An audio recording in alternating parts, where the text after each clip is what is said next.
those who are unfamiliar with Zera Shimshon, he lived 250 years ago, at the time of Oda Haim. He was that Ramchal's father.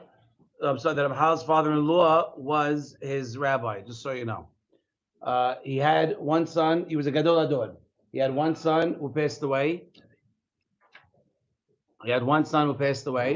And thank you, Simon. He had one son who passed away. Ayuah. He had one son who passed away, and he said, "Whoever learns my Torah, I don't have any children anymore, so whoever learns my Torah is going to see. I will pray for him in Shamayim. I will see Shefa and Yeshuot." And there's been countless stories. I can't tell you. I've done a lot of sigulot in my time. The biggest that I've seen is the strongest that I've seen is this. All the Gedolim, Rav Chaim Kanievsky. All different. This week we had Rav Yaakov Meir Shefter pictures. Rav Shefter, yeah, sure. Beautiful pictures. You have the Yenuka saying the same thing. Yes, we asked the Yenuka. We asked Rav Chaim Kanievsky. Is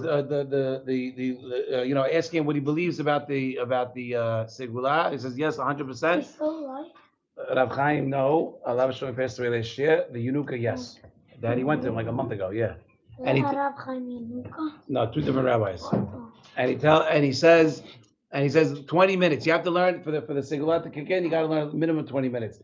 Rav Shechter said something interesting. He said you want it to work. You have to learn until you feel it, and you're like, oh, like it just like it hit like Shlomo when you learn it, and like sometimes you're like, oh, like you see it. He goes, Rav Shechter says that's what you're waiting for.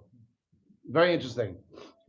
So talking about that, you want to see the piece of the Orach Chaim, the tefillin? What, when he passed away? Yeah. The Orach Chaim passed away. No, really, you should say the first story. The first story is that when he got exiled, we started saying this before he went live. When he got exiled, he got exiled, and so they go to a Gadol Ador's house. They said the minhag of the thing is every Friday night we go to the rabbi's house. His neshama goes up to Shamayim, comes up with Hidushim, and comes and tells us.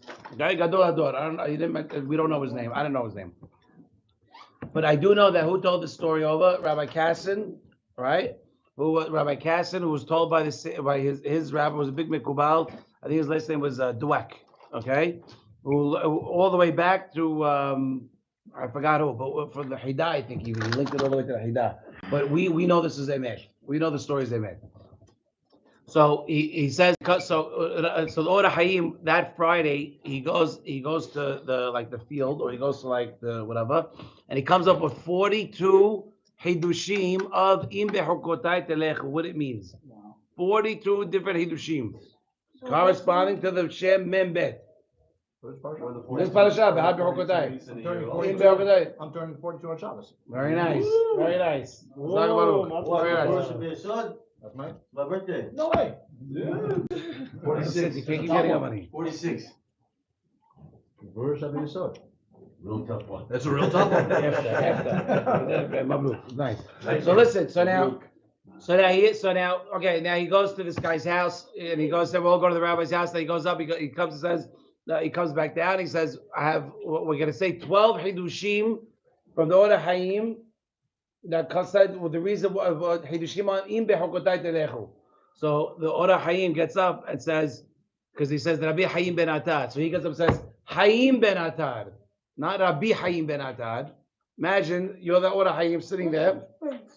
One is the rabbi, and one is he calling a regular guy. Gadol. What do you mean? And so they're all like, "Hey, what are you doing?" They don't know who he is. They don't know that he's him.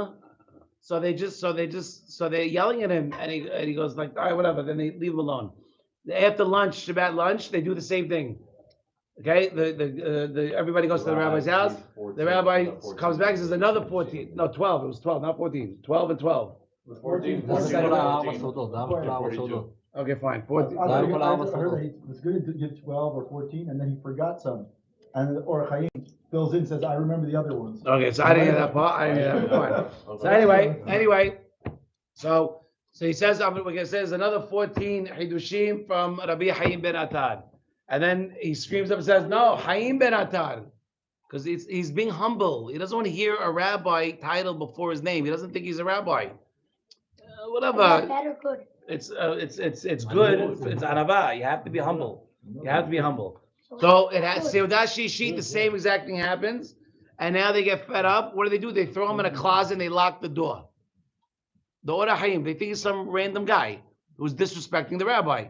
So in those times, they had respect for rabbis, right? What do you do when right? What do you do? It wasn't there. He wasn't there. So what do they do to him? So they throw him. Now comes Motzei Shabbat, and now right after Shabbat, there's a giant tornado. Giant tornado that comes out of nowhere. It's crazy, right? It's crazy. And there's no tornadoes in Istanbul. It's not a thing. It doesn't make any sense. So they go to the rabbi and says, Rabbi, find out what's going on. This is crazy. So he goes, okay. He goes, finds out. He goes up. And the malach tells him, he goes, this is your fault. He goes, what'd I do? He goes, you locked up the Orah Hayim. So he goes, what are you talking about? No, I didn't. I didn't do anything like that. What are you saying? He goes, the guy that's in your house, they threw him in the thing. He goes, that's Orah Hayim. He goes, I didn't know. He goes, don't, you're not going to get punished because that was his tikkun. He had to be 1 year in exile and this expedited. This is his tikkun, but release him. And the reason why, right? So the question, so he asked about what's the tornado? What is it?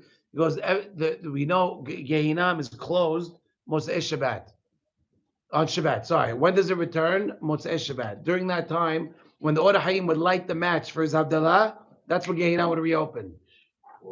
So now the fact that the Orah Hayim did not ignite his light, now he says Gehinam's on earth. So he goes, get him out, so everything will go back to normal. Crazy, great. Look, you deal with the Baal Shem Tov said that the Orah Hayim had the spark of the Mashiach. Okay, and he doesn't even know it. Baal Shem Tov said that he only come to the ankle of the Orah Hayim. Yeah, look, he said nobody beats him. Nobody beats him to the Beit Midrash Shel Mala except Orah Hayim. He says, I'm always the first guy every night when I go learn. I'm always the first guy, except the Orah Hayim's always there first. Show you who the Orah Hayim was. Crazy. Where's the Orah Hayim buried? How does it team? Which we're gonna plan. Yeah, it's down the block. It's your site in Tammuz at some point. So we're going to, God willing, we're gonna plan. We're gonna plan. Yeah, the 15th. We're gonna plan a trip to Har HaMenuchot. Okay, we're gonna go pick 4, 5, 6 rabbis. Okay, we're gonna go there. And we're gonna learn a Torah from each one of them, and we're gonna say Tehillim by each kever, and we're gonna pray.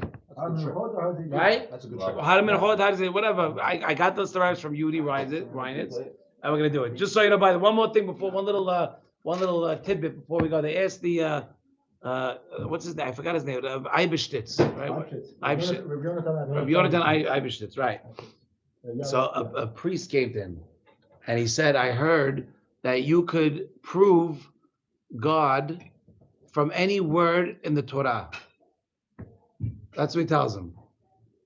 So he tells him, pick a word. Let's pick a word. They open a Chumash randomly. What is it open to? This week's parasha. Im Behar-Bechukotai. It didn't happen on Behar-Bechukotai. It was just, I'm saying it because it's relevant to us as our parasha. What was the word? Im. Oh. Im. If. So he tells him how. So he goes, how are you going to prove God? Im. So how do you spell Im? Aleph Mem. What do you want? Forget that. No, it's a short version. Forget it. He says, Umot Makshim. Umot.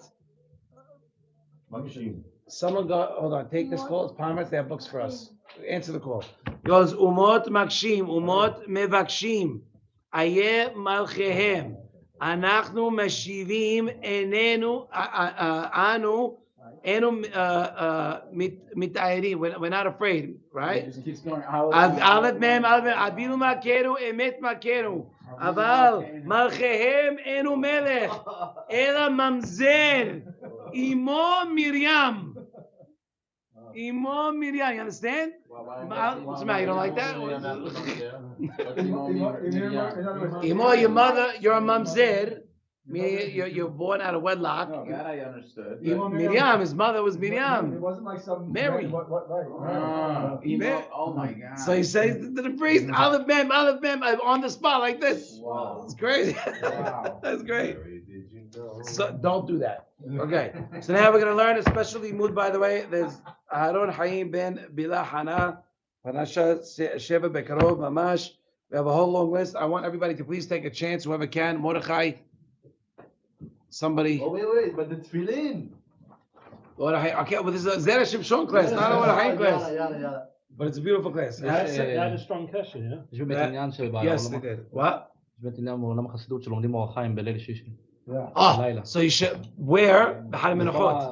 No, יש להם בחר המנוחות every week. גם בכל הכנסיות, גם In בכל... general, they do, the בכל rabbis, all the rabbis do. The whole parasha. The whole parasha between, that's why they go to Tish late. The Tish doesn't start until they finish reading Or HaChaim. Amazing, unbelievable. Every Shabbos. The rabbis don't start their Tish until they finish all of Or HaChaim Yeah. on the parsha. Wow. Oh, I remember. גם בליל שישי. Give me that, Simon, give me that black book. On Friday night. On top. Yeah, no, on top of all the books. Wait, how do we get so No, into no. the Or HaChaim? Is it his yard sale? No, nothing with this one. So look, Artsco came out with Or HaChaim. Whoa. Okay? Wow. Whoa. Tell you, Artsco's rolling. All right, boys, let's go. We're starting. We're on Derush Gimel. Derush Gimel. We're on Behar. The first one, by the way, so you have to understand, Shovavim, right? He brings the pasuk Shovavim. Shuvu banim Shovavim. It says the word Shovavim. I just put it over here somewhere. Is that it, or there's more? I'm just asking. Put it over here. I got the hook. All right, boys, come on. We got to pay attention. So look, Shovavim. The word Shovavim has two definitions. One means Lashon Teshuvah. Another one is Lashon Reshaim. So Rabim is a man, it's a person who's right. It's the Rasha. But it also means Teshuvah.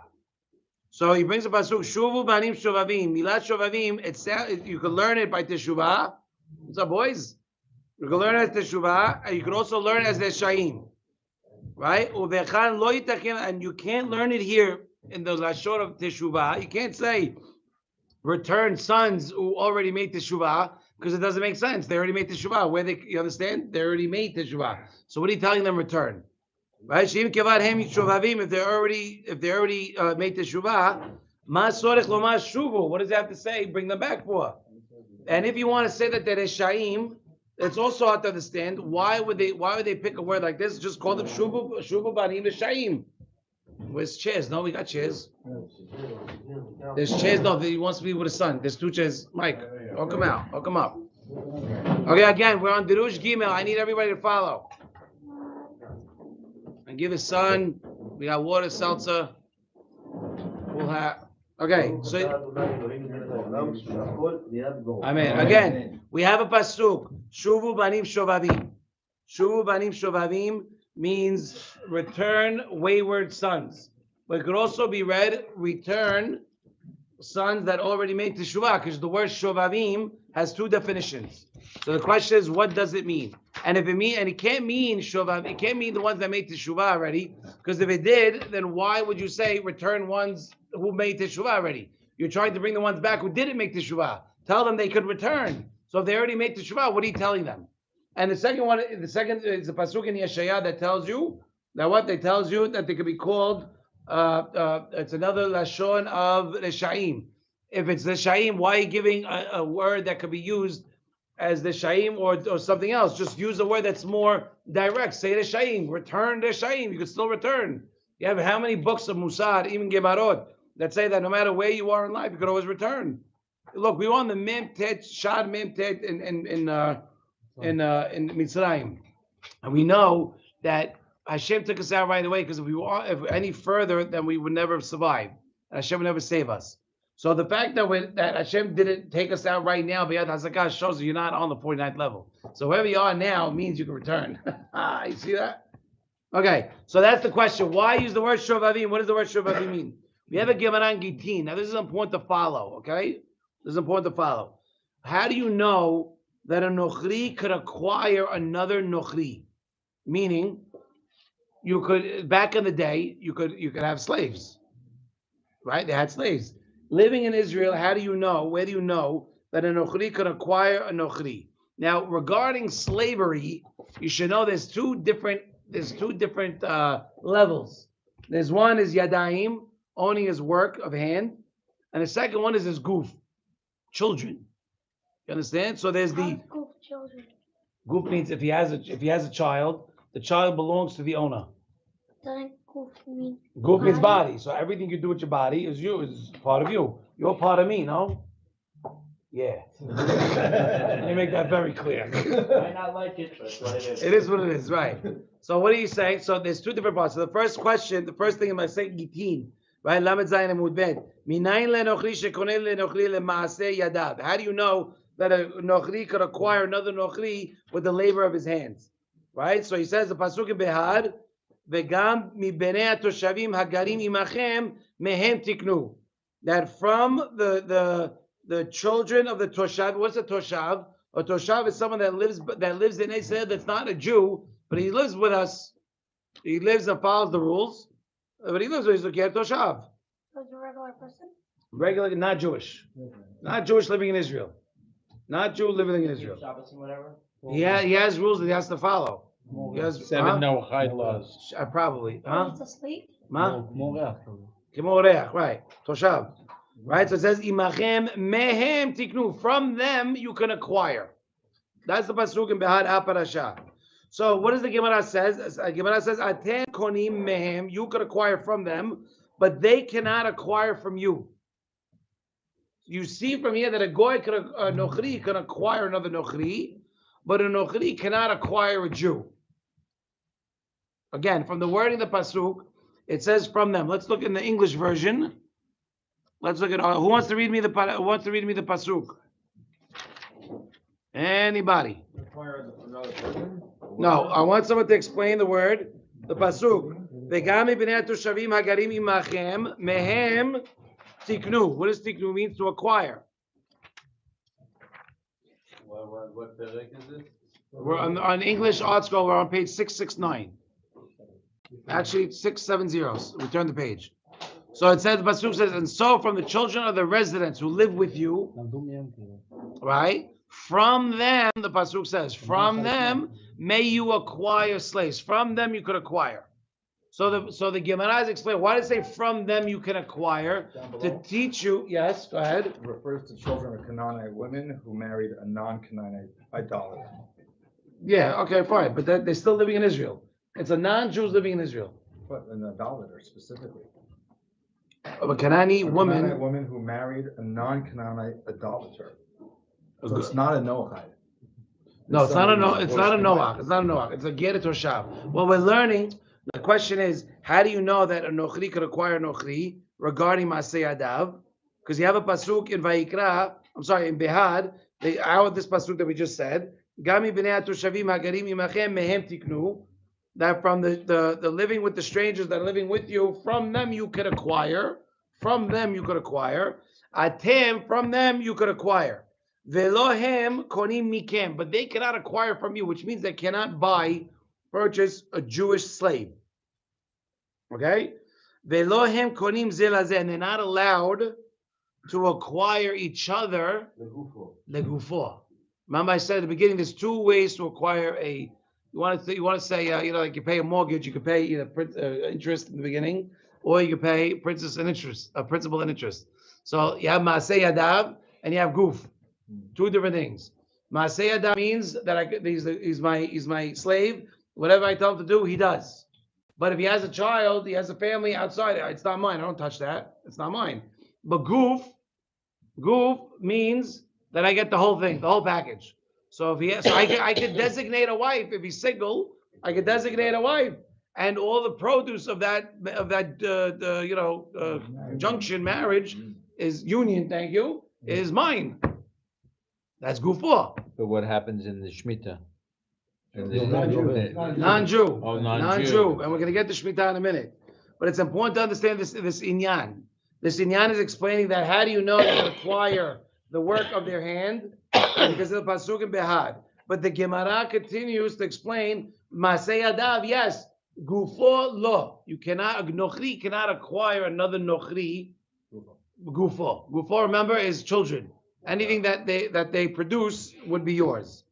So he says, Yachol lot yiknu ze et ze lemasei adav. Maybe you would have think that you cannot acquire for the lesser level of Masei Adav, because you would have said a Kal Vachomer. You would have said Nochri Israel Koneh. A Nochri, a non-Jew, lives in Israel, right? A Jew could acquire. Nochri ben Nochri lo kol sheken, a Nochri taking another Nochri. It's hard to understand this, Coach again. Meaning, it's because it's a, what's it called? It's a, so I have it over here.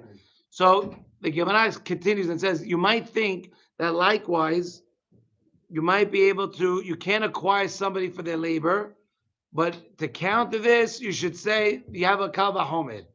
If a goy could acquire a Jewish person for his labor, because we said begufo is asur, but masei adav he can. If you owe, by the way, if somebody owes money to a goy, you could work it off. So the nochri can hire you or acquire you for the $1,000 to pay off your debt. You understand? Goof no. So the kal v'chomer is just like a nochri can acquire a Jewish person for his labor. A nochri to a nochri, for sure. If you could acquire a Jew for his labor, then a nochri for sure you could acquire for his labor. Yeah, but the culture can't go opposite here. The nochri is going on labor. The Torah clearly validates the goy's purchase of a Jewish person as a servant, at least specifically for his handiwork. So it's only logical that the goy could likewise purchase the handiwork of a fellow goy. If the goy could buy a Jew for his masei adav, For sure he could buy a For Jew. sure he could. Thing, For sure, Koshika, you can do a goy. That's the inyan. Okay? So it's easier to purchase a goy than it is to purchase a Jew. Because it's easier to purchase a goy than it is to purchase a Yehud, a Jew. Now, continuing. Good. Okay. The Ema Hane Mile Bekaspa. But maybe this is talking about a purchase. Oh. So the Ema, so this is what is this talking about? You might say that this is really talking about what are you talking about? Purchasing by money. How do you acquire something? buy it. Or You inherit it. by force, hazakah, war, spoils. There's two different ways. So you might say with a person you could do that, but by hazakah, no. Rav Papa comes and says he has a proof. Ammon and Moab, Sihon we were not allowed to touch. Sihon we were not allowed to. No, I'm sorry. Ammon and Moab we weren't allowed to touch. Right. Sihon went to war with Ammon and Moab, conquered Ammon and Moab, which in turn allowed us to go after Sihon, which now is also Ammon and Moab. But Ammon and Moab we were not allowed to touch. Why? They Look. Okay. Not allowed to touch them. So You're not allowed to touch them because they're. you're not allowed to fight with them. You're not allowed to kill them. But you are allowed to torment them, by the way. You know that? You're allowed to torment them. You know that? Part of the promise from Abraham is that Lot with children will not get it. Will not get, yeah, right. So But you are allowed to torment them. So that's why, when they went to go fight Moab, they would all line up and start with their shields and whatever just to get them scared, but they couldn't do anything.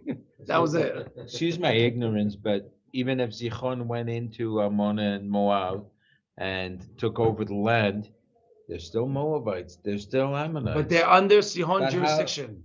But that doesn't make a difference. Yeah, Their it DNA is still Moab It's and not. Ammon. It's not relevant. They were owned now. They take ownership. It's like that, what's it called? Their It's like the ownership. Dr. It's Seuss ownership. Okay, so then you're telling. with the sneeches.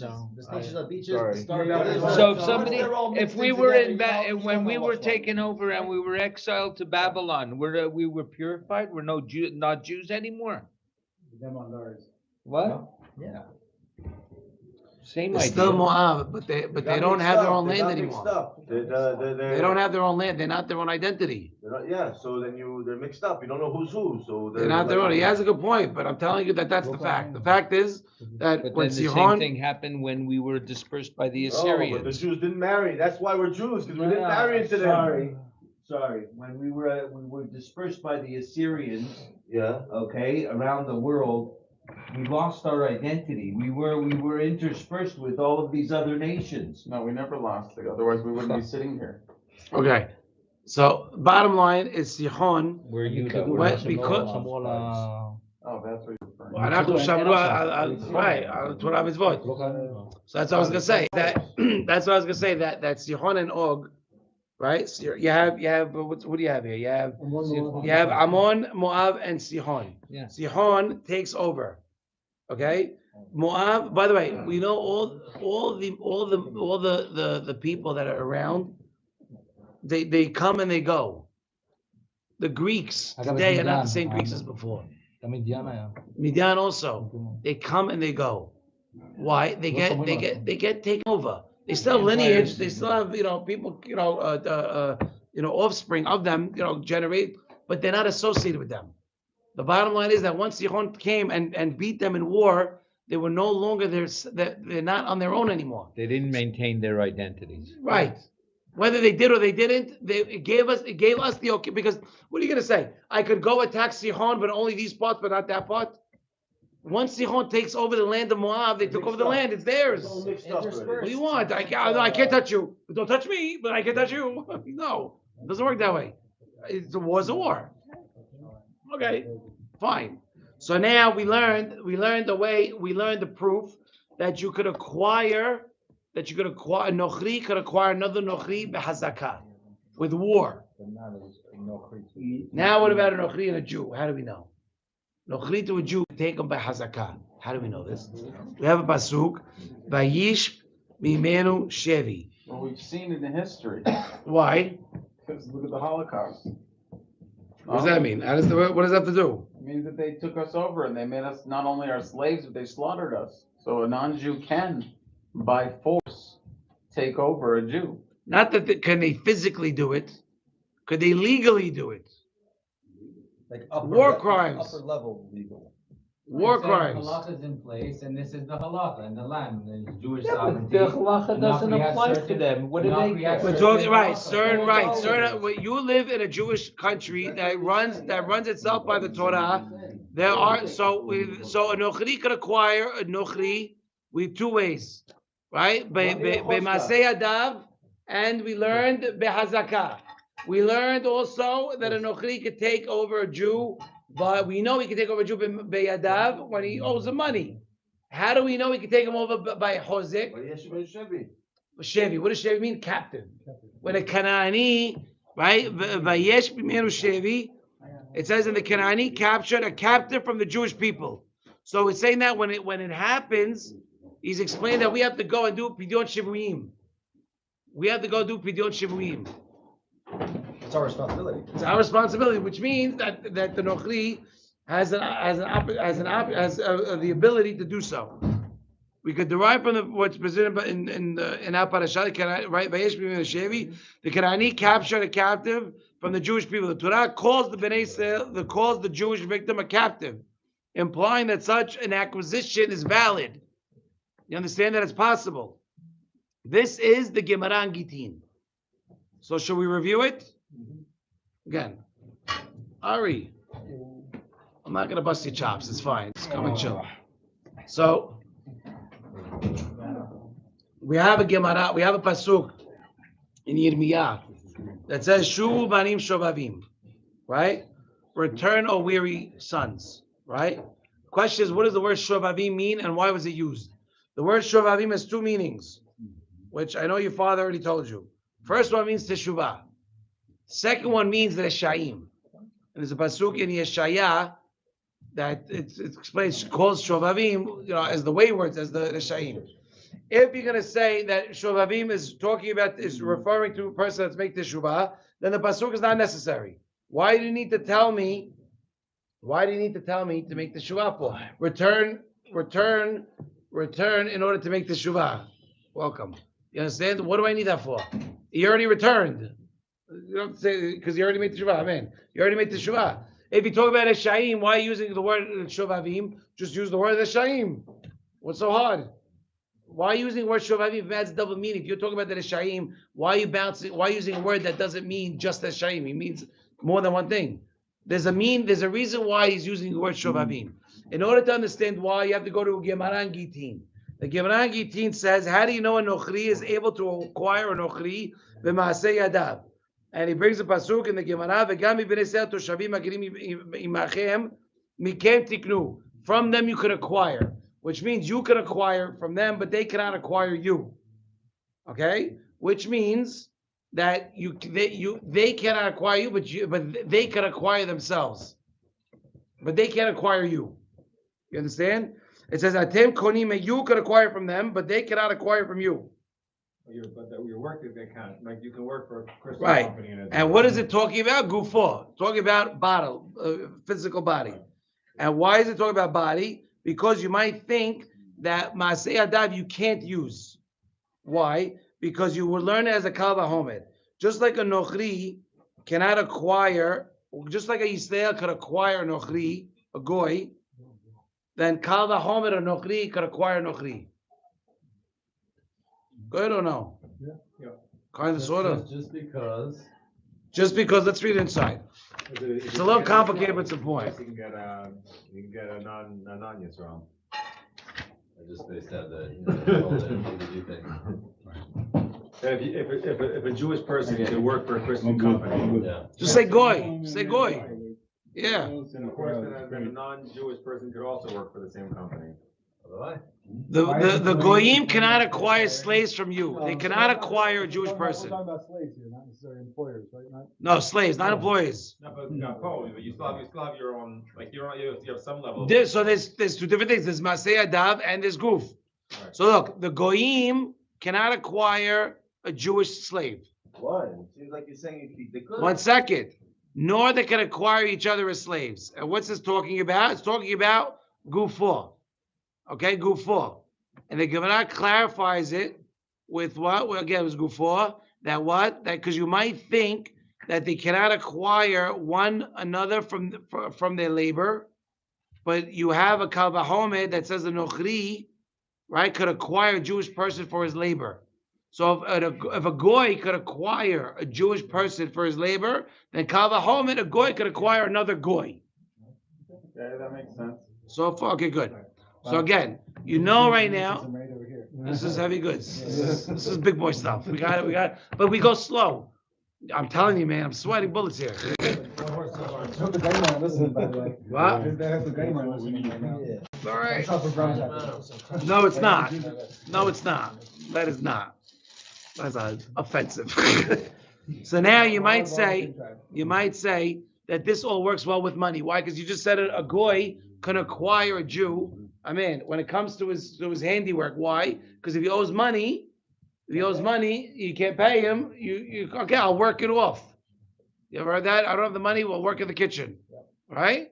Can't pay for the meal. Work in the kitchen, right? So, but what about hazakah? We say, what about hazakah without payment, which is war? So Rav Papa comes and it gives you an example that it can be done. How we learned through Ammon and Moab that generally we're not allowed to touch them before. Now we are because of Sihon. Sihon came and beat Ammon and Moab, which in turn allowed us to go after all of Sihon, which also had parts of Sihon was also Moab and Ammon and Moab. That's what we're up to. Which means that one Goyish nation can subsume another one. Absolutely.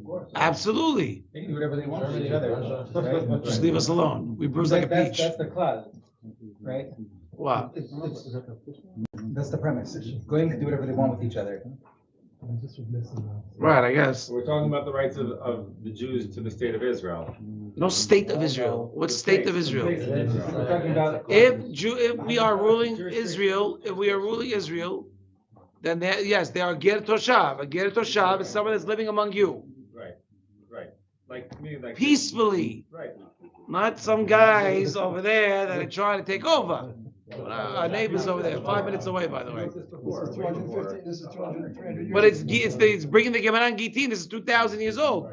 Right. Don't matter. When we had jurisdiction or just Either way, whether we did have jurisdiction, we did lose it in the middle. But either way, that's the halakha. Whether we have it or don't, that is the halakha. So it is what it is. So now the question: how do you know that a goy could acquire a Jew through hazakah? The Gemara is saying that you have an obligation. We're going to say it after, but a goy could take over. The pasuk hints to it when it says that when a nochri acquires, when a goy acquires a captive, and the pasuk calls us a captive. Right. So it shows that a goy could actually acquire a Jew through war. Not goof. Very nice. That's the big difference. They cannot buy us as goof. He's always redeemable. The Jew is always redeemable. Yes. It said, "Vayeshev Yeshivim Mimenu Shebi." By hazakah, not by owning money gufo. They can't buy us and own us forever. What are the practical applications of the halakha? Who's enforcing it? You can tell the. When you had the Sanhedrin. No, The Sanhedrin had push halacha on a goy. the Sanhedrin had the police. The Sanhedrin had the army. That's so gangster. Yeah, but you're just saying, but you just said that he's acquiring it through war or whatever. The Sanhedrin and whoever else has nothing to do with it. Let's see inside. Let's see inside. No And they're cheating. not gonna jailbreak him, like. No you're cheating. free, but you're, like, you can't, you have to stay, but your kids are free.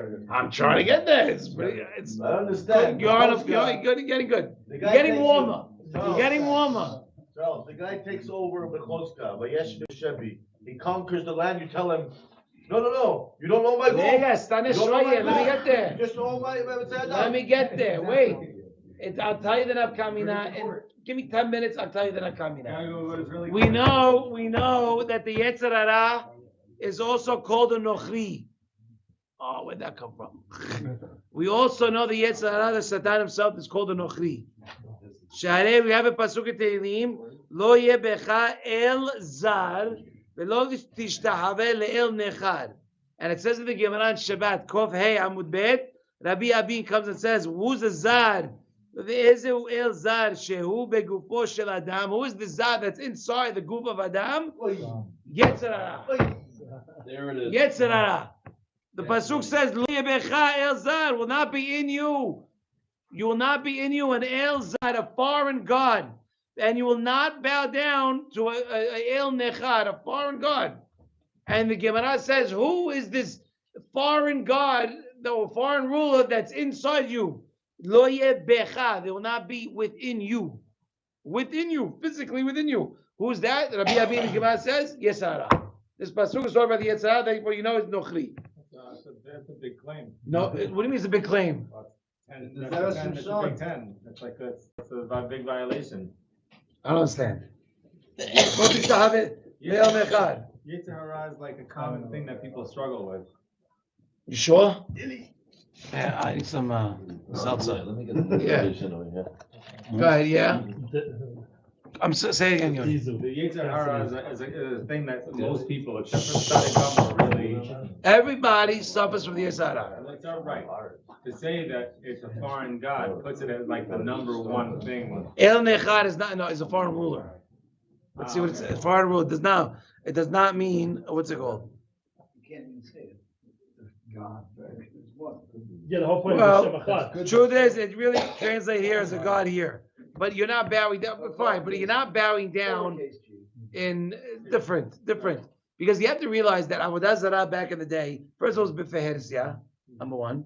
Two is that the Avodah Zarah had power from the Sitra Hara. It worked. It physically worked. I needed something. I needed a deal in business. I need this. I bowed down to a cow, rubbed my belly 5 times. I don't know what. Whatever it was. And it worked. So that, of course it worked. Otherwise, where's the desire to do it? So where's the desire to do it when people are doing it now in front of giant golden Buddha statues? There's only that's it. By the way, it's only Buddha, and it's only the same. commercial now. It's all business. It's all business. Buddha's pretty cool, man. That's not the same thing. Commercialized. I didn't know it actually worked. I didn't know that it actually worked. Back in the day, that's why Ezra Sofer and his Sanhedrin in Masechet Yomah abolished the Yetzer Hara First they abolished for the Avodah Zarah. They did one first, but it was One too second. First one was Avodah Zarah. But then what happened? Then they said beauty. They fasted 3 days. It was the whole thing. So all right, let's do it for They Zerut. lost in view, no? 1 second. They No. didn't have political correctness yet. No. There you go. My boy in the back. Not a fresh egg. They could not find a fresh egg in all of Israel for 3 days. Oh, when they got Because if you take the Zerut to people, you take it away the desire for the animals too. And there's no reason for them to be together. So you can't, no eggs. So they prayed. To bring it back. No, they prayed, to separate it. They prayed, just do the Zerut for us. Give us half. They have Petek. There's 2 times a Petek ever came down from Shemayim. One is Baruch She'amar. No way. Yes way. Baruch She'amar. Baruch She'amar v'haya olam. It says in the Gemara, Petek came down from Shemayim. The second time was to Ezra Sofer in the Beit HaMikdash telling him, no. It's all or none. No what? No what? No, we can't do half, you can't do half. You can't get half. No, they took heard some that of when it they away. abolished the idolatry, like, so that Yitzhar for it, a baby. Yes, alive yes, yes. made out of fire Yes. ran out of the So that's what we talk about cave. Nevuah, And correct. they lost the view. Yes, correct. I'm sorry, I didn't hear that whole thing. Yes, 100%. With it. Why? Because it comes from the same source.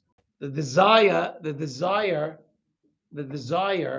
of Yitzhar, of Avodah Zarah. What is Avodah? Is a good word. Zarah is foreign.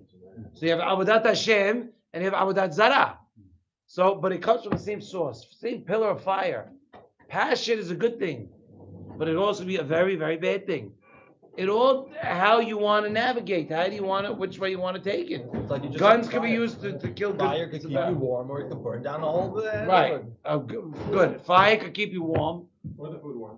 or the food warm, or it could kill a person. It could burn down a house. Knife. Shahita, kill somebody. Do this all day long, by the way. But the purpose is to show you. So now the second one they did. Water could This- quench his thirst. God forbid it. Also, whatever. Right. God forbid. No. So again, okay, we got to keep moving. So again, what's the inyan here? The inyan. So Ezra Sofer tried. So the Peta came down and said, no, it's all or none. So he was able to abolish the desire for the seven close family members. No desire for that. Yeah, that's right. It's nasty. And that's thick. I hope so. Yeah.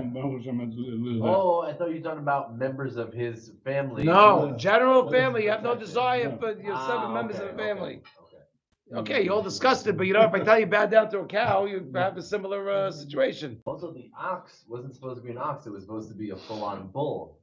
The egg that came Right. out was not supposed to be It it was was like supposed to be a kind pot. of a Yes, They did. yes, that's another derasha. Very good. You are learning every day. Very Okay, good. so we're moving on. So now, just like the Nochri acquires Yisrael b'masei Adav, so the Yetzer Hara does the same thing. The Yetzer Hara, that's also called a Nochri. We just proved it through a pasuk Tehillim. Konei Yisrael b'masei Adav, ben bekesef, ben behazaka. How? Kesef, kol ta'avot ha'olam hazeh. You'll pay for it. People will steal. By the way, it says in Mesirai Sharim. Okay, there's the three strongest Yetzaras that we have is Zinut, Gezel, and there's another one. I forgot. It's Tavat Achila, Tavat Mishgal. No, same type of moment. And no, but he says I forgot the context. But he says that Gezel is stronger than Zinut. What's Gezel? Gezel is stealing. Tavat Mamon, Tavat Mamon, the desire for money is stronger than the Tavat of Znut. And it proves it. Shavuot doesn't detect in type of moment. You know how? No. Because if I steal money right now and I get away with it, I'm ready to do it again the next second. You understand? Znut, 5 minutes, 10 minutes, now, whatever it is, I have more time. That's all that you get. You understand? It's an amazing concept. Both are driven by the Yetzer Hara. Both are driven by the Yetzer Hara. But when you steal money, you're ready to do it right away. It's a scary thing. So that's kesef, right? Kol ta'avat ha'olam hazeh. What's hazakah? Hazakah, we talked about what? Forcefully. Kevan she'avar adam avera v'shanaba. Now a guy does an avera that the Yetzer Hara got him to do. And the guy returns and does it again. It says in the Gemara in Yoma, Hutera lo, it becomes mutad. The first time someone does something wrong, you feel very guilt. The guilt. You want to dig your own grave. You do it again, I'll dig it 5 feet, not 6 feet. Michael. Man, 3 feet. By the third, fourth time, you're like, whatever. It's not, everybody does it. Desensitized. You become desensitized. And that's the hazakah, the Yetzer Hara. The more you do something on purpose, once you do it once, it's bad. You do it twice, it's no good. And that's what the Gemara says, Berachot, Samech Aleph Amud Bet, Reshaim, Yitzran, Shotfan, they're ruled by their Yetzer. The Reshaim are ruled by their Yetzer that establish a hazakah, the Gemara says. Remember, we're talking about hazakah. Has a hazakah to sin. They all have a hazakah to sin. Why? Because they're allowing themselves to be ruled by the Yetzer Hara. This whole pool of Gitin, of understanding the Nochri, right? Or the Kinyan, this and that, is all to get you to what? To understand that the Nochri is also the Yetzer Hara. And there's two ways a Nochri can acquire you. Kesef and Hazakah. Kesef is by going through the Ta'avot. Let me do what I want. The Zera Shimshon says, examine your midot like you're buying a shirt. Like buying a shirt, you're stretching it. You should see me trying on clothes, by the way. You'd have a ball. You'd have a ball, okay? Oh my gosh, no, you guys you'll never look at me the same. Now imagine I looked at my midot the same way. That's what Zera Shimshon is saying. Is it see-through? Is it not? Is it stretchy? Is it what? 100 different things. Collar stays. There's all. I can keep going. By the way, okay. The whole dry clean. By the way, when you buy a shirt, it's all great at the beginning. What about second, third time you wear it? Doesn't look so great. That's popularly. Dry clean an article of clothing about 15 years. Don't get me started. So now we're showing you that what? So the Messiah would say they should do the same thing with that, right? But the Yetzer Hara is working, and the Yetzer Hara, Ari, has two ways to acquire you.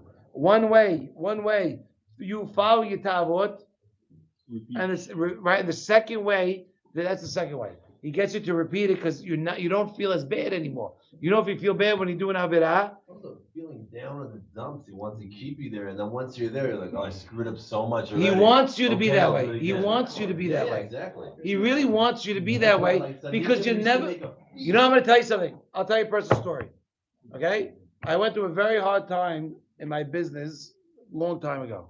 Okay, maybe 10 years ago, and I remember going. I'll even say his name because he helped me a lot. His name's Ike Tao. Okay? Brother Ike. He tells me, he goes, this is not going to be the last time you lose money.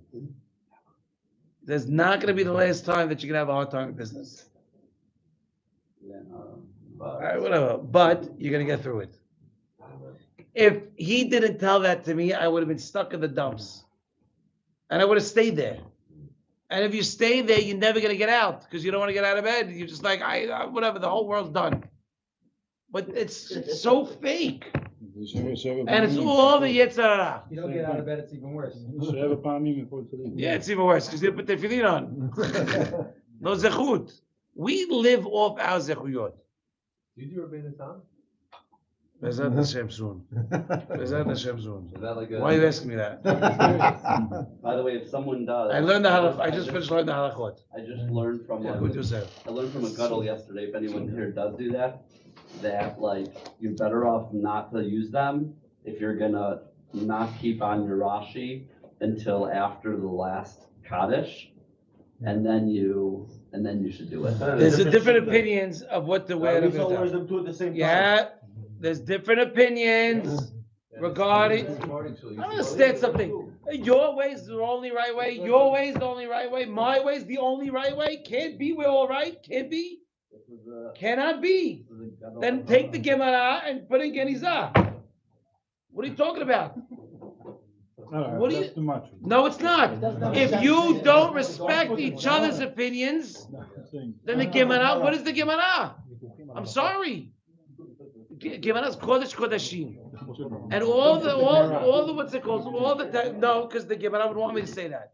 The Gemara would want 100%. If you're gonna have I agree. the Tanaim respected each other.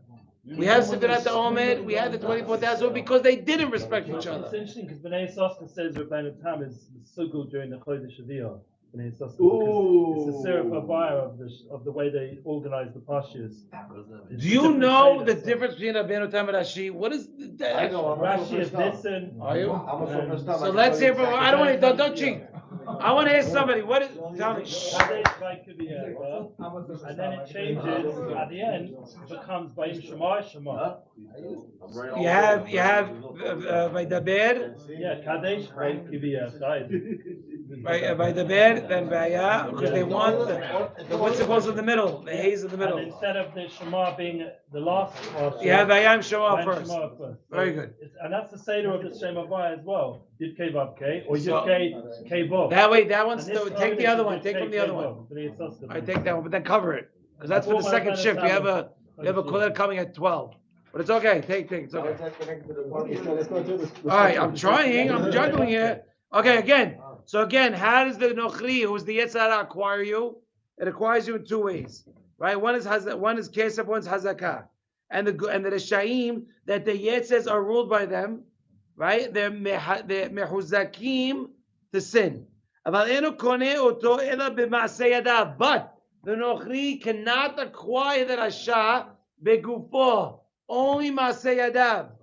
שהאדם על כורחו צריך לתת דין וחשבון דברי מלך מלכי המלכים הקדוש ברוך הוא. Because after 120, you do not answer to the Yetzer Hara. You answer to Borei Olam. You understand? We said before, how does a Nochri acquire a Jew? It could acquire through Hazakah or Kesef. Right? Maaseh Yadav, through your labor, or through your body, which means it owns you and everything that comes after you. It can never acquire, Nochri can never acquire your lineage. It can never acquire your lineage. You can't say, the Yetzer Hara got me. I'm puckered. You can't tell somebody the Yetzer Hara got me. Exactly. He's only like a captor. A captive. Oh, the Yetzer Hara. Only like a Right, captor. right. Yeah. So that's exactly what he's saying. You understand? This is what the pasuk says in our parasha. Ki avadaihem, you're mine. You are mine. Lo yimachru mimkeret eved. You will not be sold as a slave. שהקדוש ברוך הוא אינו רוצה שהנוכרי יקרא ישראל בגופו. שהרי עבדו, right? Hashem is not willing to sell a Yehud to a Goy because he owns us. Yeah, thief. שהרי עבדו, ואף even the Yetzer Hara, אינו אלא כמו, שבי. He's only a captor, right? Because the pasuk says, "Vayesh mimenu shevi." You understand? Can't own you. He's the Goy can never own you. You know, even why they were the What he's Syrians. saying is we're slaves to only one thing. We're slaves to God. Big Upo. You want to say you're taken captive by the Yetzer Hara because you're going through a hard time? Whatever, then no problem. You're a captive. But you're still not owned. That's the difference between Moab and Sichon and us. Sichon and Moab, Ammon and Moab and Moab. Ammon and Moab got captured by Sichon. They got gobbled up. They became them. They're Gufo. We will never be. Gufo is your lineage. When did Zichon capture? They had a Moab? war. When? Bamidbar-ish, that area. Bamidbar-ish? Bamidbar in Okay, so then I have an issue with that, only because if they were interspersed and you can't tell who's on Moab and they were captured, how do we get those? You know, you answered a lot of questions tonight. No, I mean, if that happened by Midbar, then how do we get the lineage of Mashiach? No, it isn't Midbar. No, but first of all, Moab doesn't mean just because they got gobbled up by Sichon doesn't mean that someone says, "Oh, I'm from the lineage of Moab." You could always say, "I'm from the lineage I'm from Poland." But doesn't mean I'm actually from Poland. My family's from Poland. No, but but Mashiach has No, the a lineage. distinct The lineage from was Moab. what I'm using lineage for lack of a better term, because the whole concept of a goof means that the children belong to the owner, but the children do not belong. But Hashem is saying your children belong to me. You belong to me. If you are taken, you're considered a captive. You're not considered one of them just because they got you. That's the inyan. That's the concept. Which means that's a onus on the people to get the other person back. 1,000,000%, and don't cheat. 1,000,000%. 1,000,000%. That's why it says he's a captive. Go get him. So he's gonna say not Hazakah. And it depends when. It depends when. It depends when. So now we can understand. We understand the basis. Now we can talk about. We can understand the midrash. It says Shuvu Banim Shovavim, right? Actually, it's not a midrash. How do we get this? This is a pasuk that Zera Shimshon is asking on. Amazing, amazing. So you can understand the pasuk. Shuvu Banim Shovavim. Kilomar, do not think that you are owned by the Yetzer Hara forever. Al tachshevu liot kenuyim beyad Yetzer Hara kinyan olam. Ve'liot chas v'shalom metuma'im beyado. And don't think that you're assimilated by him. Do not think, right? Chas v'shalom. Sheze eno It's not true. Ela atem kemo shivuyim. You're like captives. Go through a hard time. Gotta get out of it. No problem. You're gonna have to pay for it, by the way. It ain't free. No problem. But I still get to go home. Any parent, God forbid, that has to deal with a troubled teen, any day of the week will accept the teen back.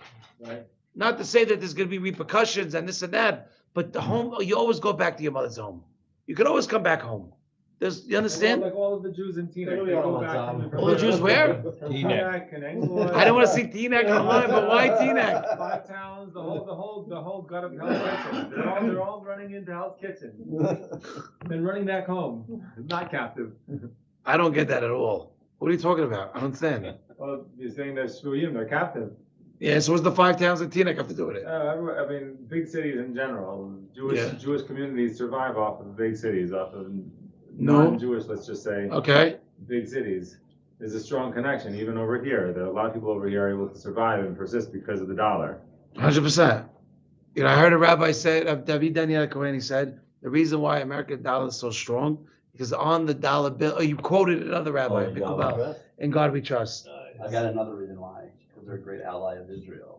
Help Israel. Let me agree, but it's the day of the week these days. But I agree with you. So now that's what you can understand the pasuk. To understand shuvu banim shovavim, do not think you're assimilated completely by the Yetzer Hara, right? Because you could come back shuvu.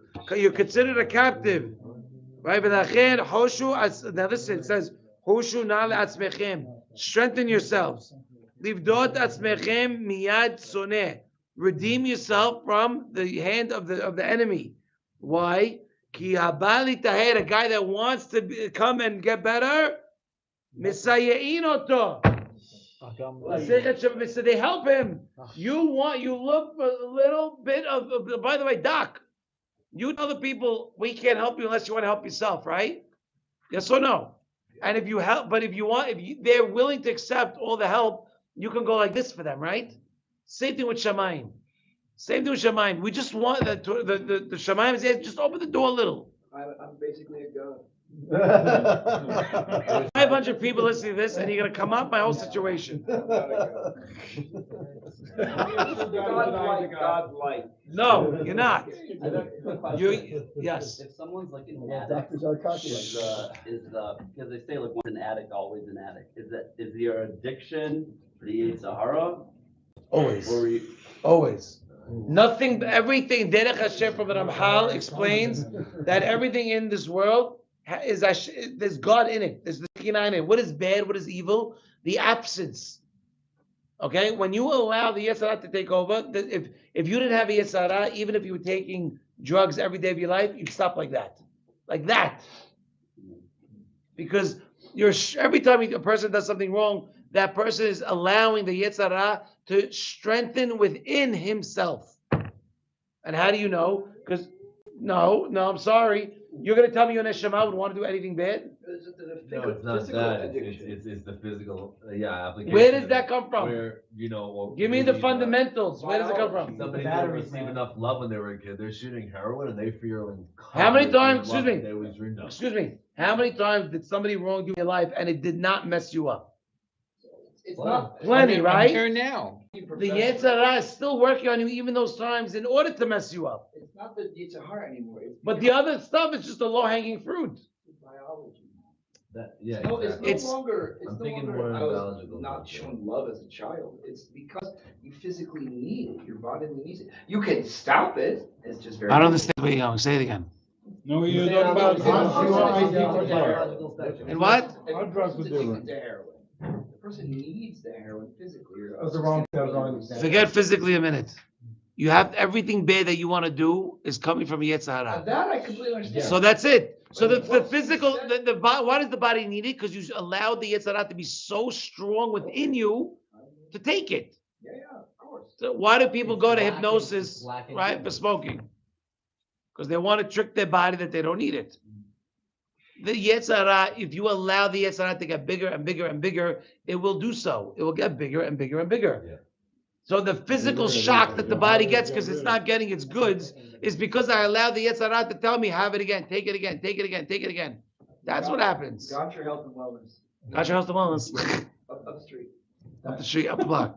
Okay, moving on.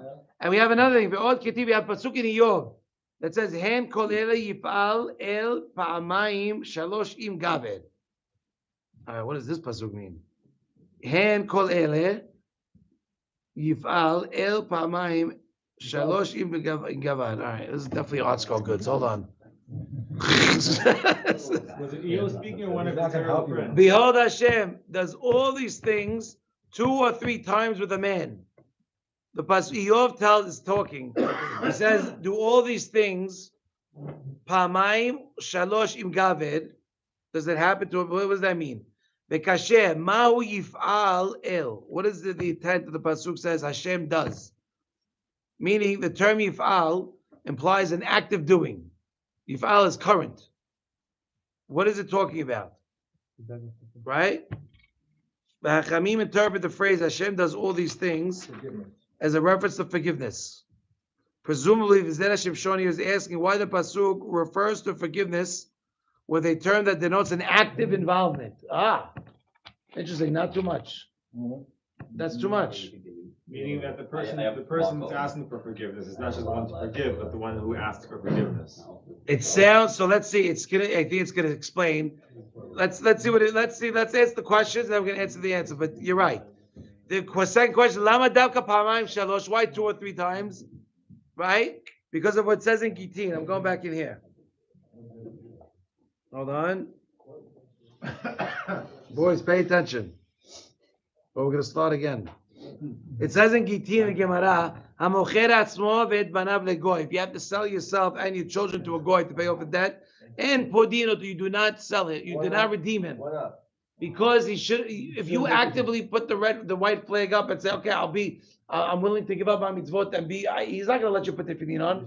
He's not going to let you eat kosher. What do you think this is here? It's not banking hours. Wait, is this you got to. Is this the times of the Beit HaMikdash? Irrelevant. During the time of slavery, if I give myself up and my children to pay off a debt, the Gemara says you don't podeh, you don't redeem him. He should have sold himself to a Jew. That's the point. We should. Well, look, Rav Asi says together with his children. Shehuma. So what does it mean? It means that he sold himself repeatedly. Repeatedly, it's what he does. I lend money. All right, boys, family, 6 months from now, I can't pay the bills. Let's go. There's the addict. Okay, there you go. Ve'im ken, Rav Asi says ad shalosh until 3 times. This is important. It says that up until 3 times a person doesn't sin, Shamayim is going to help you through siyata dishmaya to overcome your stuff. You understand? Chazaka. If you say chazaka is acquired through war, like is captive, but chazaka is also the power of 3. So you're saying up to 3. 3 times. Mira Shamayim will help you to redeem yourself. Aval, after 3 times, Shamayim is not going to help you. Why? Until you do everything you can to get out of it. Because you can't expect to go to daddy every time you get into trouble. Is this like an Avera? Once you beg yourself to go to, right. What they say. But when your son, if that's enabling it, wow, you're enabling your son that way. If every time he messes up and you keep saying, okay, come here, go take a nap, I'm sure you're tired. You have to have some sort of strength, backbone. If you don't, you're just enabling him. Well, I was talking about Hashem still punishes us, even though it's through love, because otherwise he'd be in it. That's one of the reasons why the Beit HaMikdash was neharav. Beit Sheni was neharav because there's many opinions. One of the ones is because Teshuvah became too easy. I had a crazy weekend with my friends. Okay, go bring a hatat. $1,000. Yallah, I'm clean again. That's the way. But it became too easy. So because it became too easy, Hashem said, no. Must have been some good parties. I gotta get that. My friend was sitting in shul on Rosh Hashanah Yom Kippur, and the guy next to him is crying. So he goes home to his friend. He tells him, I was sticking my head. You must have had a pretty crazy year. It's not a funny joke. Not a funny joke. So again, based on this, are you telling us that if we do more than 3 Averas, no. we're lost If a cause? person does, no, I did not. Did I say those words? Well, no, but No. it just. If you do the take it same, literally. if a person does the same thing, and he repeats it 3 times, Shamayim's going to help you overcome it. After that, they're going to take a step back and they're going to wait for you to wake up and do things on your own. That's the way it is. Not just the first step of Ishtadlut, but actually climb It up says the here, ladder. עד שיעשה כל מאמצי כוחו כדי, I'm sorry, לשוב בתשובה שלמה. It's not gonna be a picnic, B'kitzu. It's not going to be a picnic. And I'm sure all of us here, I can tell you myself, I've done sins more than 3 times. And yeah, it's harder to make the shuvah after the 3rd time. Okay, but you made the shuvah, didn't you? So get over it. Yes or no? So then that's it. Then you did it. But I'm sure it wasn't easy. By the way, it's also when you I know. married my wife who won't let me do more. But it also, by the way, but it's also a sin that you know is wrong. When you know it's wrong and you know the real meaning. Look, Acham Avadiyah today, Acham Avadiyah Yosef says today, everybody that's Mehalel Shabbat Behersia is still shogeg. Why? Because they don't know what they're doing. If they knew what Shabbat was, they'd never mess it up. They never mess it up. And even though Goyim today, even Goyim say it's an amazing thing, Shabbat. So you understand? You don't know what Mezid is. We don't have it. We're so diluted. You have to really. I don't care. I don't care. I know and I don't care. You have to be learned and rebel. Yes, the Rambam says in order to be an Amaharetz or Rabbi Kodesh, you got to be smarter than anybody in this room. You understand? It ain't so easy. All right, now let's move on. Mikol makom lo tetzeh ketzet avadim. Mikol makom. So we're talking about the chizuk. Never. So it's saying, bless you. It's talking about. Remember, we're talking about slavery. You don't never sell your daughter into slavery, no matter how much money you owe. Even Jewish slavery? Slavery. General. Shezeh shemacha nishmato. A guy sells his soul, like it says Zohar Kadosh Mishpatim. It says lo tetzeh min haolam neshama hazo ketzet avadim el shel elzad bar minan. Rak sarich livdota usiha leherut. So he's explaining that he has to do tshuva. The guy has to do tshuva to save his neshama. What do you mean? That this guy that fell as a slave. How do you get that from what I said? The Yitzhahara got him. How do you get? What are you talking about? We're talking about a guy who's selling his daughter. What are you bringing the Yitzhahara for? Say it. Go ahead. Right, which is talking about a girl. Right, it's talking about a daughter. Don't take a daughter. Don't sell your daughter into slavery. Love you. Yeah, go ahead. What? Right. Exactly. He's not going to be a Elzar guy. He has to do tshuva to the neshama of the Yid. Right. Zeh shemacha nishmato, the guy that sold his soul. Right, like the Zohar talks about. Lo tetzeh, meaning that the neshama is not going to leave this world. Like an Eved.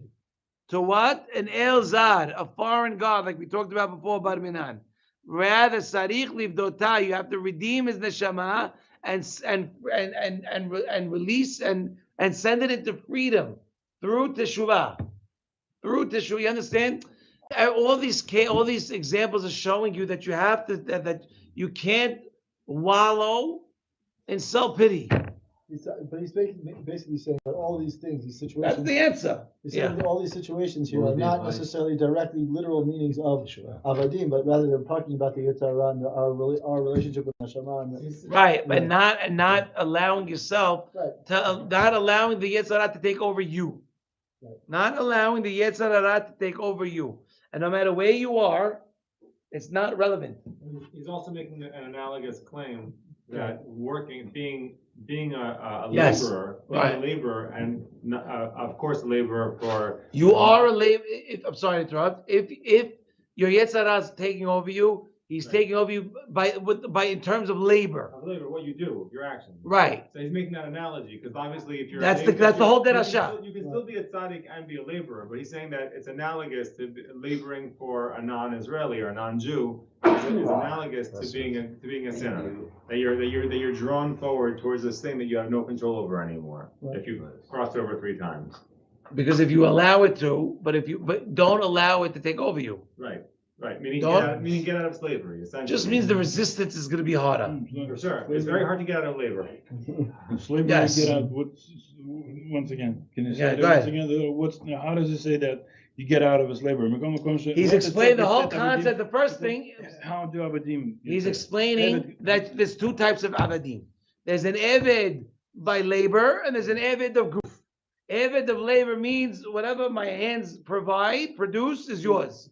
How does it get out? No, it says lot avadim. I'm giving you from the beginning. I'm giving you the beginning. Okay. The other type is an eved of a goof, which means you own me. Everything of me, you own me from A to Z. Aleph ad Tav. Okay. What we show is Shuvu Banim Shovavim, and what we brought in the Zohar now, and the and Iyov, and what we talked about in Yomah, are all about the Yetzer Hara will never own your body, will never own your goof, will never own who you and your family and your lineage is. Will own you by the Maaseh Yadav, what I did wrong, but it will never own my goof. So it's a warning, and it's a give me a better word than it's a warning, and it's a wake up call. Don't allow yourself to stay where you are and just say, "Oh, I'm going to gain up anyway." I hate that. I hate hearing people say it. There's a guy who said it 6 months ago. When was Pesach? 2 months ago. 2 months ago. 1 month ago. 36, like 6 months. It feels much longer. It feels much longer. But Be'emet, I think about it every day. What happened? He went? No, he said, it doesn't matter. I'm going to, what's it called anyway? And it bothers me. Don't ever say that. It's such a stupid comment. It's fake. It's wrong. You know, it's very interesting. I was asking about like addiction.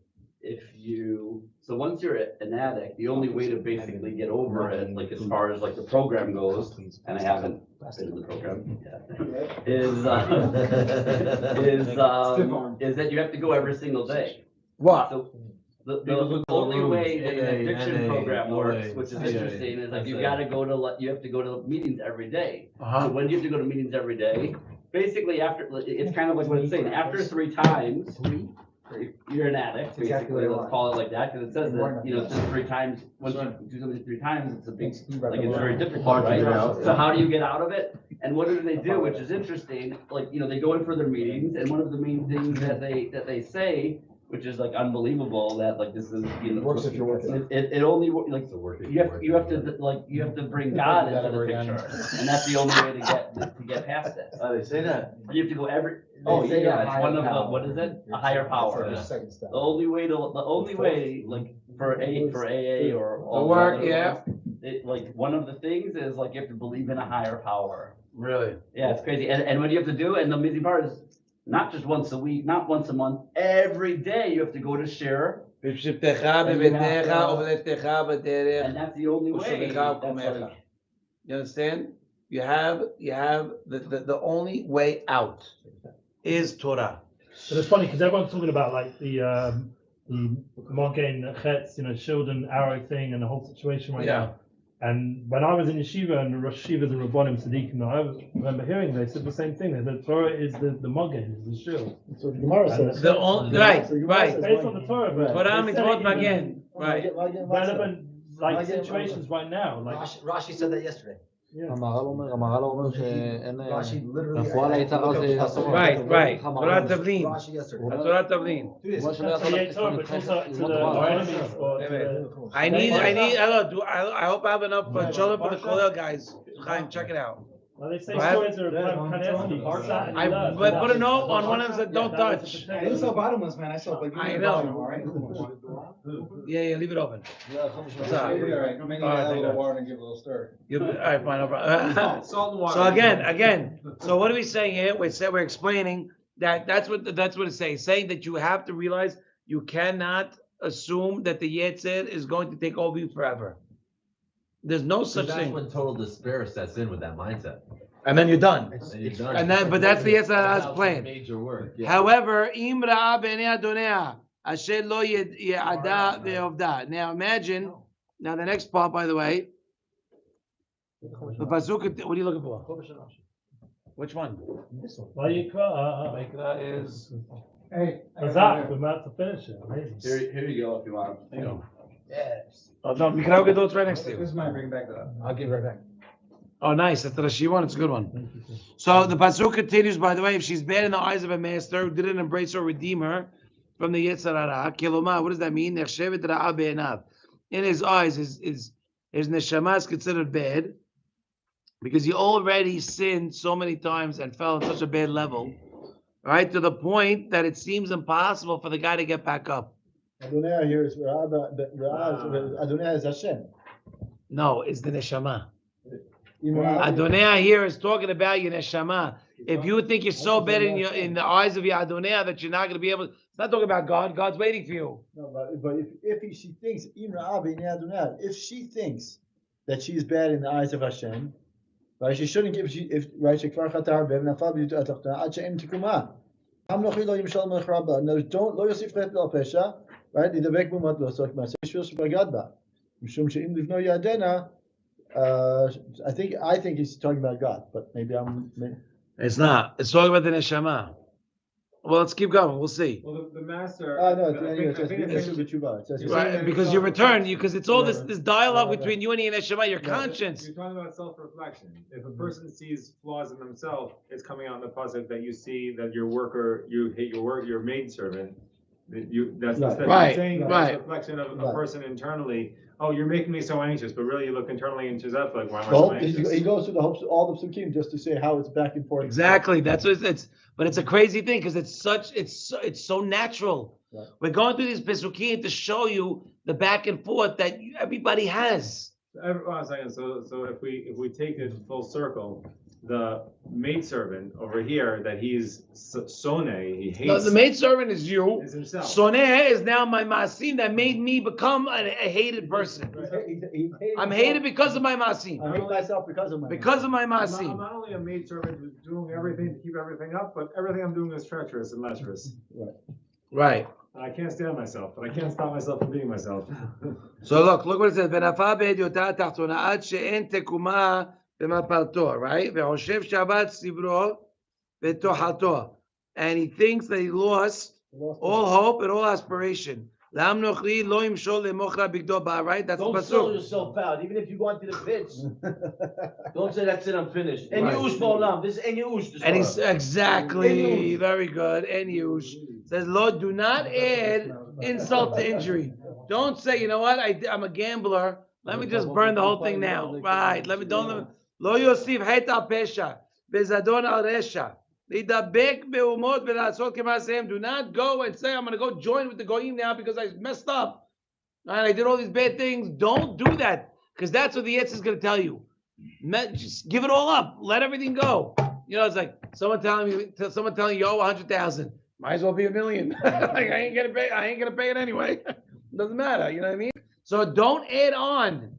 Don't add on, right? And don't say, let me go join the goyim and do what they do because I'm already out. Don't do that.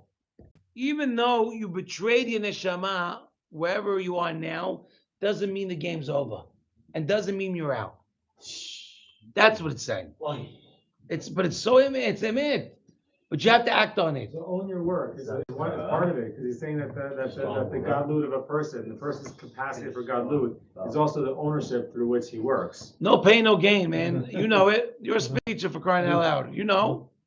If you don't do the work, you ain't gonna lose the weight. Right. And you ain't gonna get toned. It's all about retention.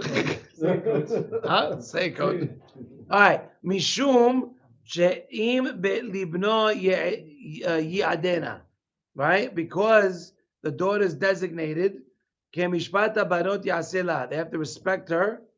She'im yatil lashuv b'tshuva. Because if now this person If starts. you want to give this slave to your son, which is your neshama starting to do tshuva, then your son You want to give the class? He's getting excited. It's good. That's awesome. All That's why I right. come, man. I have to be involved. Be Otherwise I can stay involved. home. Be involved. Be I don't want to involved. watch you on YouTube. I want to be here live with you. I'm very happy with you here. Don't worry. מלחמה של תורה. שאם יתחיל לשוב בתשובה, the guy starts doing תשובה, אפשר שיהיה לו בן עסק בתורה. You might have a son that's going to be focused on Torah. And the son is going to be mizakeh the father. It says in the Gemara on Sanhedrin, there's people that have no shayachut to Yiddishkeit whatsoever, but they put their sons in yeshiva, and the sons become something. And if their sons become something, because that the father put the son, then it makes a big difference. But then the son's chut will even help you go up even more. Even higher. And that's the pasuk in Mishleh that says, Gil Yagil Avi Sadiq. Rejoice. Gil means to rejoice.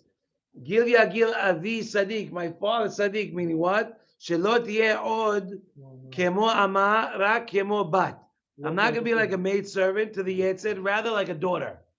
Remember, the maid servant is despised. The daughter is the daughter. We love our daughters. And the daughter could also change. Because it says Lo Tiyeh Ama Kemo Ama.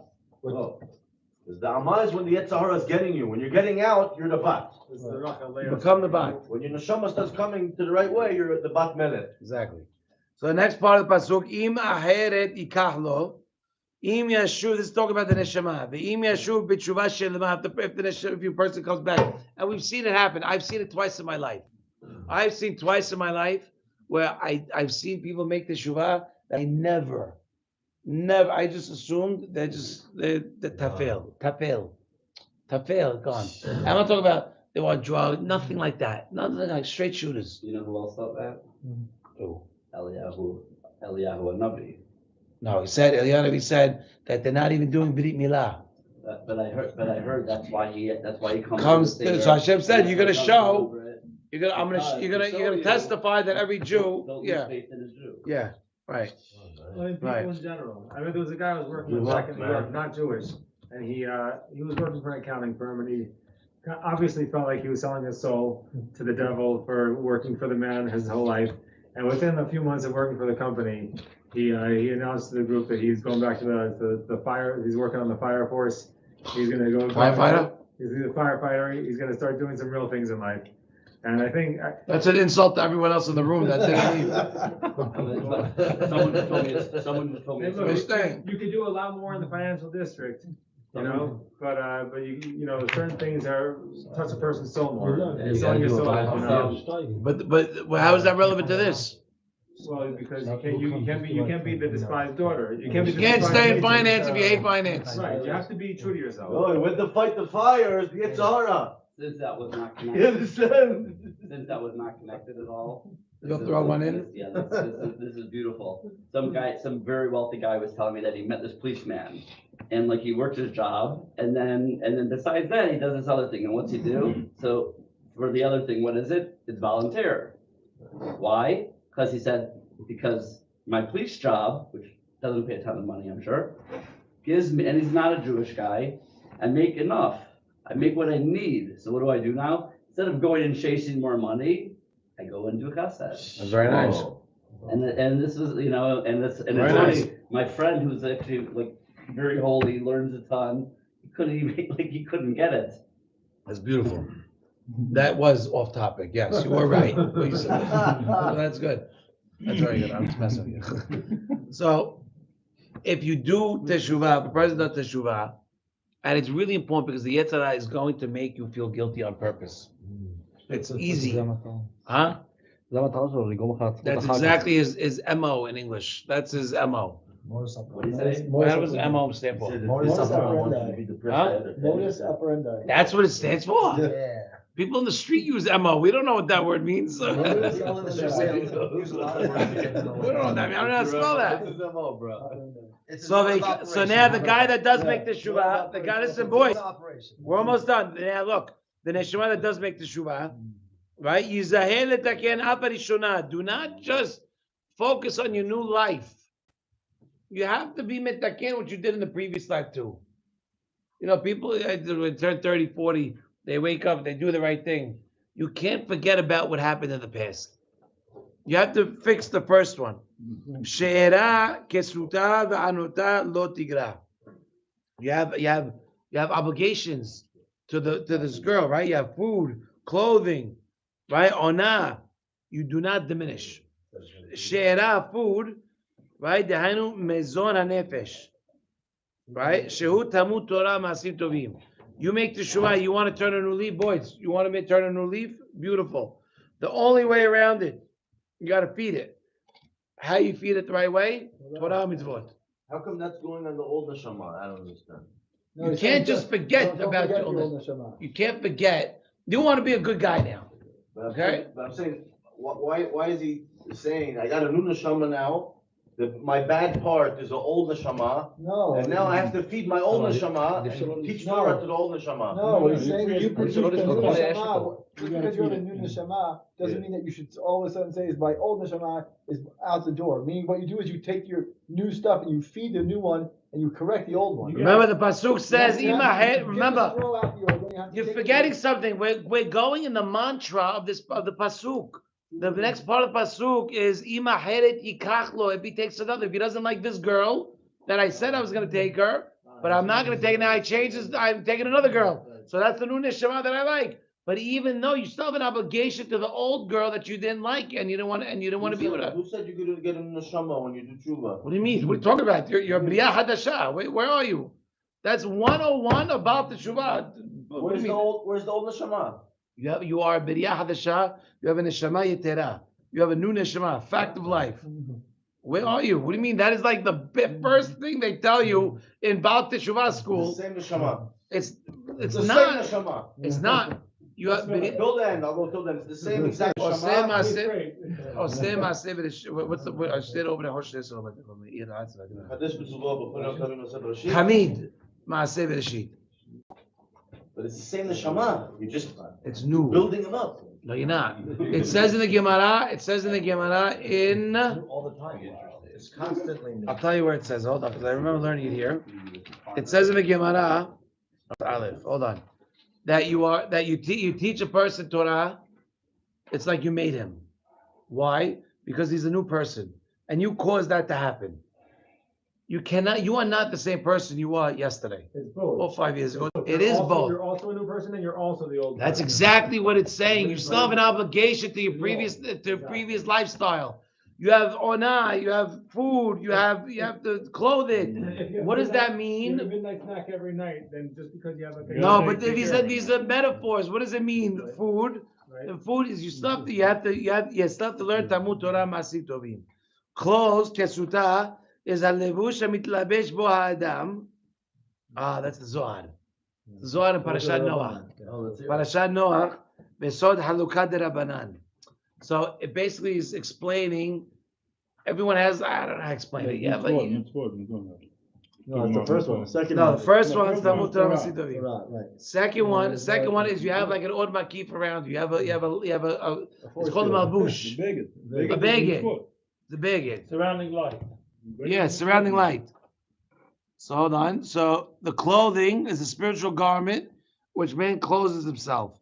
Besod halukah derabanan. That's it. You know what you're saying is the clothing it's keilu. It's like the chalukah derabanan. He's not saying that the clothing of a person, right? He says your ksuta is the lavush that a person wears that's similar to the sod of the chalukah derabanan. It's not saying, yes. Right. And the third one is what? The third one is onata means that you have to do this consistently. You can't. You can't be a good guy some of the time. You have to commit to being a good guy all the time. And even with that, there'll be sometimes you win and sometimes you lose. What was it like? Always, At least when you're in rehab. You will fall. Right. Exactly. But you're in the game. You're not pausing the game and taking a break. You never. Right. Once you have a track that you can go to a certain place, you're always recovering. Why do you have to do that? Be committed. Because because you need to rectify what you messed up. Always. Once it's there, it's always there. In order to rectify the corruption of the Avonot. Stop whining. It's fine. It's normal. Is anybody here perfect? Is anybody, was Moshe Rabbeinu, Eliyahu Navi, you just said, it's because he questioned Brother, Bnei Israel. It's normal. You know why you're in the dryer cleaning business? Laundry. It's a muscle. It's a muscle. What do you do? I'm not listening to it anymore. It's a muscle. It's a muscle. You're cleaning towels in American hotels. The Torah here is cleaning our neshama. But you can't, I can't This clean is the a towels. muscle. This is your real business. I can't clean towels some of the time. I have to clean the towels with now. Sometimes the linen gets. I do, but it's just much less. And that's for me. Just Charles. We're done with the Zera Shimshon now. Three quick things that I heard. But then you have to stay for the last end. No problem. Go ahead. I have three of them. I may forget two. Okay. Yesterday, they said some really powerful things. They said a couple things. They said one. This is the best class. They said people have to stop coming for brachas for their children. They just have to start acting like mensches so they don't screw up their kids. So they need brachas for their kids. Amen. That was one. Okay. Two is. Worry about yourself. You got kids? You worry about yourself. I told you had one too many. I told you had one too many. Two is. No, I'm good. Two is. This is me. Like, it doesn't matter if you have money or if you don't have money, because that's just straight from Hashem. Yeah. What matters is what you do with your money. Amen. Amen. I told you I'll probably forget the Okay, number You still gotta stay till the end. Finish what you're saying. I'll think Good of one. That's good stuff. You got. Yeah, I got. These were from like some like huge Gedolim. It was beautiful. All right, good. All right, weiter. Last part of the Zera Shimshon. The last question that we asked was the second or third. Remember we said Shnaim or Shalosh. Im shelash ela lo yasela. Right? It says shelo haya lo ben. Let's say the guy does not have a son who's a Talmid Chacham, and he's not zocher, that is neshama, that he's not going to get neshama aheret kedusha, and he's not, let's say, all this is very nice, but it doesn't always happen. Let's say you have a guy who's not connected, he doesn't get a Talmid Chacham as a son, right? And he doesn't, and the kedusha, and he doesn't get a neshama yetera, he doesn't get that, that extra stuff. He doesn't get it. And he doesn't even put himself on the derech hatovah with kiviyut, gamur, in order to get the signs that the adulthood of a person. The adulthood, you have different phases of adulthood. You can't come late and get a whole entourage. I'm just saying. He came early. Right, that's true too. That's true. So you understand? So now the guy Hazin did not get a chance to get over this. He didn't commit himself to the good path, right? And because he didn't do that, he's not going to get signs that are going to develop. That he's not going to have any good signs when he leaves this world. Let's say, oh no, now he's getting older. Yeah. Sorry. He's getting older. Thank you for that one. He's getting older now. It's you get gray hairs for a reason, to remind you you're getting older. So now it's coming. And now his predestined end is on his way. Right? Or Shenat Ayovel, Shehu Sof HaOlam. Wow. Wow. Never heard that. Okay. Now let's look. This is all nice and dandy if you get the signs. Now what about a guy that doesn't get it? That didn't get the signs? Meaning he's continuing to keep. Everybody gets older. He didn't take it. Everybody gets older, but some people might not just not look at it. He didn't take the sign. He didn't take the sign. The guy didn't take the sign. He didn't wake up. So if he didn't wake up. Okay, signs, wake up, whatever you want, whatever metaphor you want to use, he didn't take the bait. Right. You understand? The guy's still on his own. But now he's getting older. He doesn't have a son who's going to follow Talmud, like we said before, that the father could gil whatever, right? Gil at the end because of the lineage that he's not, and now he sees his end is coming close. Or it's very interesting what the Zera Shimshon says. Or Shenat HaYovel Shehu Sof HaOlam. Or the year of the Yovel, meaning the end of the world is coming. Whoa. And he's in that generation. Now we're in the Yovel now. Last year was Shemitah. Sure we are. 100%. And he has nothing else left other than teshuvah in the moment.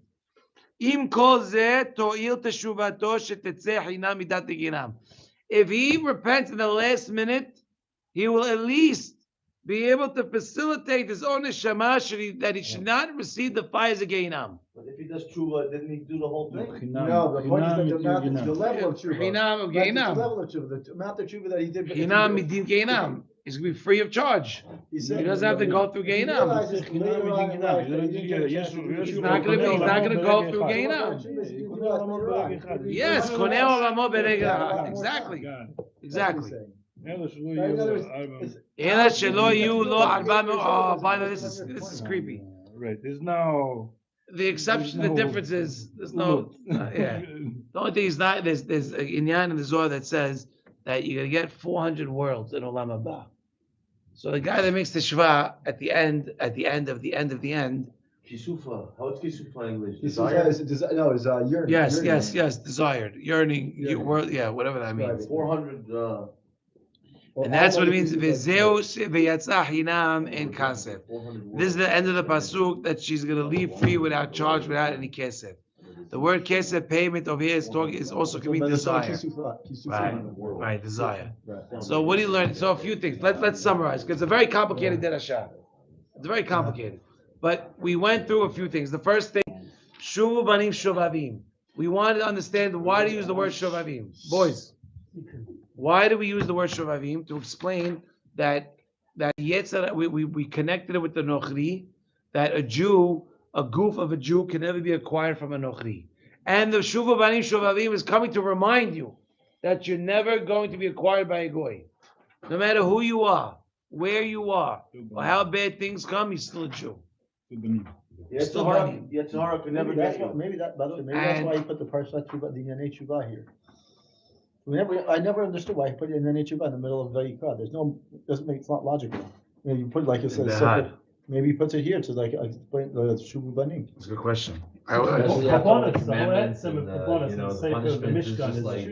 Yeah, but now Behar, they don't talk about that Behar. The Nechuvah comes in the middle of Vayikra, just like randomly. No, in here, Behar, no, right before. No, because Emor is talking about Yom Kippur. Emor is talking about Yom Kippur. That's why. But that was the whole Shemitah would cause a lot of tshuva or needed tshuva because people weren't showing. Yeah, that's one of the reasons because they were not the 70 years of Babel was 7 Shmitot with a 10 Shmitot. Look, the Pasuk says the whole point of Sefer Vayikra is being close to Hashem. Right. Like the Korbanot is being close to Hashem. Tuma and Tara, you want to be pure, you want to be close to Hashem. Even with Shemitah, so like. You're not working. You're free to just like be close to Hashem. So what's next tomorrow? Who's coming from there? He says the guy that didn't make it, he didn't do the whole thing. We're leaving a kid at Tzaddik, and he didn't fix right. it. He didn't get it right. Wait, but he says but he still did tshuva bilvad. So I don't understand. If he did tshuva bilvad, isn't that everything? Yeah, at the end, the guy did tshuva. Yes, so he's still not going to get the 400 olamot that other people are going to get. You can't expect. Nobody knows how it works after 120 because nobody knows. Only the mishpat amiti, Hakadosh Baruch Hu, shofet amiti, knows exactly what each individual's potential is and what you could and didn't do, and what we did do and should have did. And only God knows that. You don't know, I don't know, you don't know, nobody knows. Nobody knows. יש ספר שמסביר מה יש שם. ראשית חוכמה מסביר איך זה עובר. Okay, but you don't know where you're going to end up. Nobody know. You can't say this guy's going there. It tells you how. Okay, but even with all that, it's like veins in a body, very intertwined, very intertwined. So let's review the derasha again. Okay, summary. It's good, but it's very all over the place. You gotta shuvavim is to explain to you. We said teshuvah leshaim. It means both. What is it coming to teach you? That no matter what, you're always in the game. The kinyan of a goy, of a nochri owning a Jew is only maaseh yadav, never beguf. The yetzara is the nochri. Like we learned in the Gemara, we learned it in the pasuk in Tehillim. Lo yeh becha el zad. No, inside of you will not be a foreign ruler, and you're not bow down to this foreign ruler. And the Gemara Shabbat Kov Hey says what? Hu ezu el zad shehu begufo yetzara. So to show you that no matter how deep you go, the yetzara does not own you. does not own you. And it's funny because people you feel sometimes, you go through a guilt where it takes over you and you're just stuck. And the answer is that you can't allow it to be stuck. Take the day, do what you got to do. Tomorrow's a new day. You get your butt up and you figure it out. Not to say that you can figure it out in a day, but you're not just going to bow out. And that's shuvu banim shovavim. You do not bow out. And then we went through the pasuk, right? And we went through the whole thing about talking about that. We compared the daughter that was sold. Either she's going to be a shivcha or she's going to be a bat, right? And what is that? That's in neshama.